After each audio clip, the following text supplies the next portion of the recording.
For centuries, Sweden has managed to stay away from global conflicts, thanks to both skillful strategic neutrality and the effective use of its own geography. Years of the peace dividend allowed the Swedes to build one of the best organized and richest countries in the world. However, the third decade of the 21st century presents Stockholm with new geostrategic challenges. Let's take a look at Sweden's strategic posture. Welcome to the 20s Report.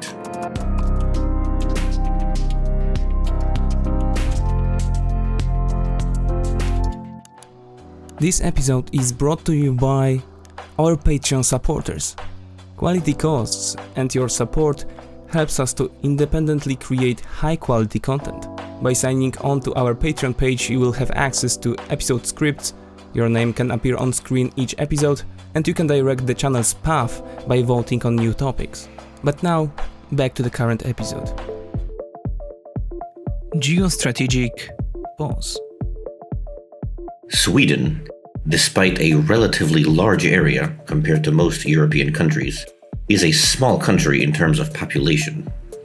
With 10 million people, Sweden is at the end of the top 100 populous countries in the world, alongside Hungary, the Czech Republic, and Azerbaijan. However, a strong, innovative economy makes Sweden one of the richest nations in the world.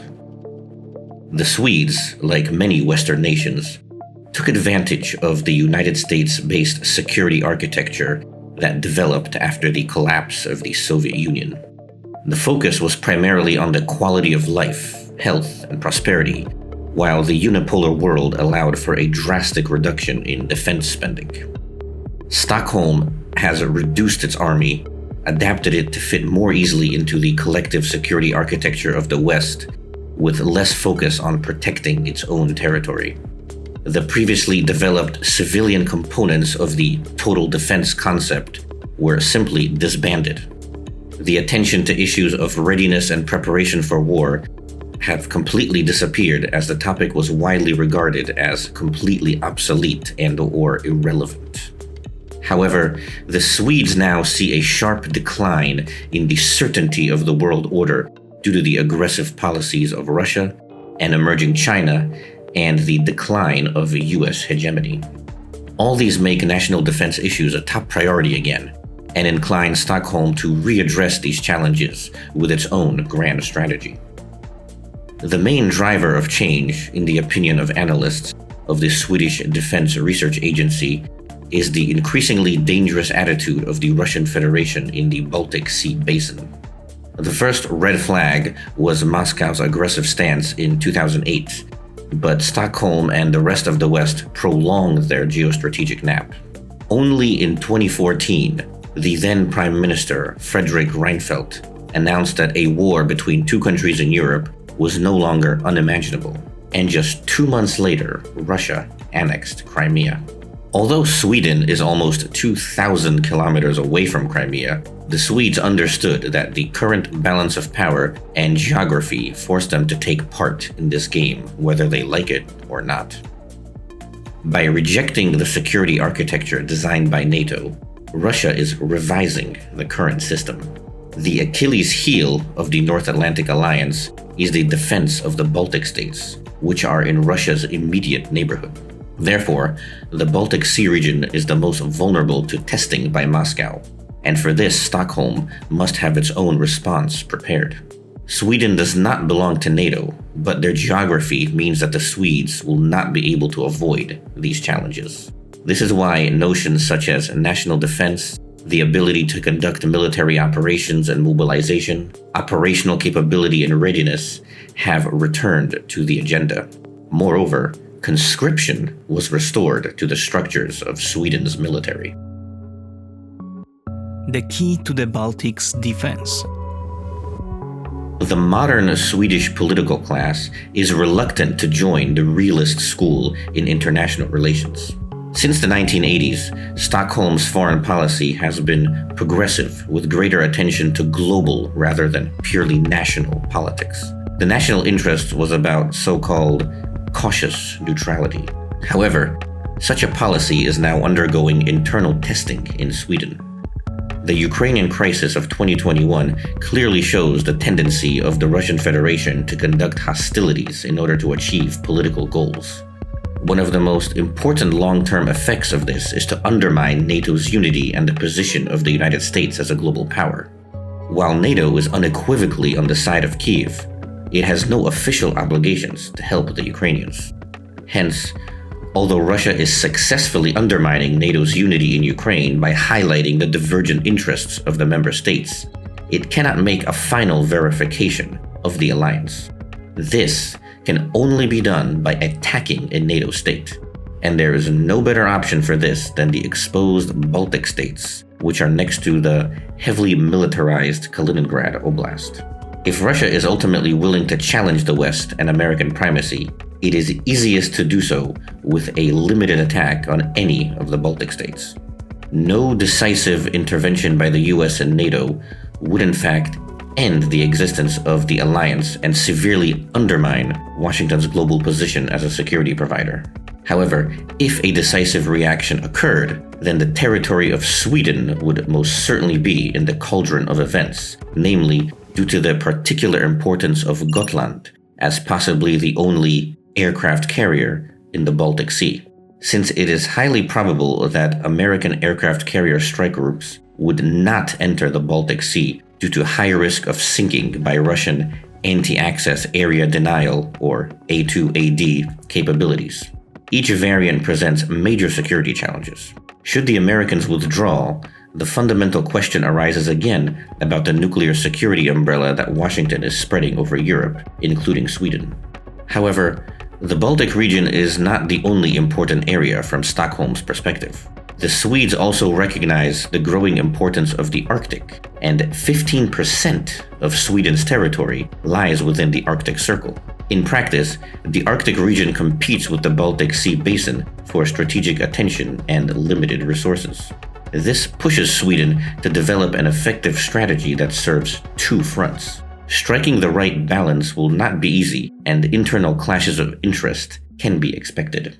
The whole picture that is coming into focus allows us to understand the recent change in Swedish security policy. Sharp criticism of the aggressive stance of the Kremlin, constant improvement of the armed forces, and an increasing emphasis on military cooperation with neighboring countries and with NATO and the USA. The reform took the name of the Hultqvist Doctrine after the Minister of Defense who initiated it. Nevertheless, Sweden's national defense strategy is still, for the most part, a wish list. Despite the government's assurances that state defense is a national priority, the organization of the budget says something else. For many years, defense spending has fluctuated at around 1% of GDP. Some improvement will be brought about with the budget for the years 2021 to 2025, which was passed at the end of 2020, and it includes a 40% increase in military spending. Still, it would not be equal to the NATO recommendation of 2%, but it will bring significant changes, such as an increase in the armed forces from 55,000 to 90,000 troops in 2030. Previously disbanded regiments will return, and the number of conscripts will be doubled up to 8,000. With more units, more personnel, more equipment, and even more infrastructure. So I think this development on the island will go on for at least 5 to 10 more years. It should be noted, however, that the Swedish armed forces, despite relatively low financial outlays allocated to the army over the past decades, represent a significant combat value. It is enough to mention the great silent submarines that were able to sink an American aircraft carrier in war games, or the Air Force equipped with one of the best fighters in the world, the Gripen. Breaking strategic neutrality. Sweden has not been involved in a major conflict for over 200 years, namely not since 1814 when Napoleon marched through Europe. This historically long period of peace and stability has left its mark on a nation that now presents itself as peaceful and conflict-averse. But such rhetoric was possible only thanks to its own geography. Avoiding invasion was made possible mainly by the existence of Finland as a key buffer between Russia and Sweden. Therefore, the security of Finland is also in Sweden's national interest. In addition, their own location on the Scandinavian peninsula was skillfully played by Swedish decision-makers. It offers a direct entrance both into the depths of the Russian heartland and into the center of Europe. The Swedes could always play this card, threatening invasive forces to break the balance of power by allying with their opponent. The 200-year-long neutral character of Sweden also derives from its internal conditions. A relatively large territory with low population density is in practice difficult to defend. By hitting major human centers or key bridges, one can quickly paralyze most of the country. Thus, the reluctance of the Swedes to enter into alliances is due to a cold calculation. There's a lower chance of entering into a conflict by remaining outside of agreements than there is in the case of being bound by them. Over the decades of American domination, many have forgotten that alliances are also a burden. However, the Swedes remembered. That said, the world today is very different from what it was 200 years ago, and you cannot apply similar mental maps to modern threats. Stockholm does not feel threatened by the United States or any of the European Union countries. And so, playing the strategic balancing card is no longer relevant. Moreover, the center of gravity of tensions in Europe has shifted, and to the detriment of the Swedes, because it's dangerously close to Swedish home territory. Hence, now the lack of membership in a collective alliance is beginning to be viewed as a weakness by a part of Sweden's political class. In a word, the possibility of joining NATO has returned to the agenda.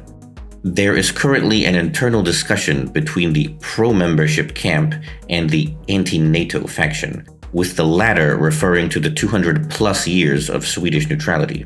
The former, in turn, points to the dangerous position of Stockholm, which is treated by Russia as part of the European security system, but does not have the security guarantees enjoyed by NATO members. While research by the University of Gothenburg shows that Swedish society is practically equally divided between the two options. At the end of 2020, the pro-NATO faction achieved considerable success in which the previous stance against accession into the North Atlantic Alliance was voted down, and Sweden's move towards the adoption of the so-called NATO option was supported. This is not a definitive vote to join NATO. Finland, for example, passed a similar law in 1995 and has still not joined NATO, but it facilitates and brings Stockholm closer to accession into the North Atlantic Treaty Organization. Much will be revealed in 2022 when the Riksdag elections are held in Sweden. If the center-right parties gain the upper hand, Sweden may, after 200 years, break its principle of strategic neutrality and join NATO, thus changing the balance of power in the Baltic Sea basin. It would certainly be good news for the Baltic states, Poland, and NATO as a whole, and it would present a concrete response to Russian revisionism. On the other hand, it would force the Swedes into greater military involvement, while Gotland would become a key geostrategic point for the defense of the Baltic states. Whichever option is chosen, the Swedes must again take a firmer stance within Europe's security architecture. This was the 20th report. The topic of this episode was picked by people supporting the project. If you want to join this group, please visit us on Patreon. The rules of the YouTube game require me, as always, to ask you to support the channel with a subscription, comment or like. That's it for today. I wish you a good week, and we'll see you soon again.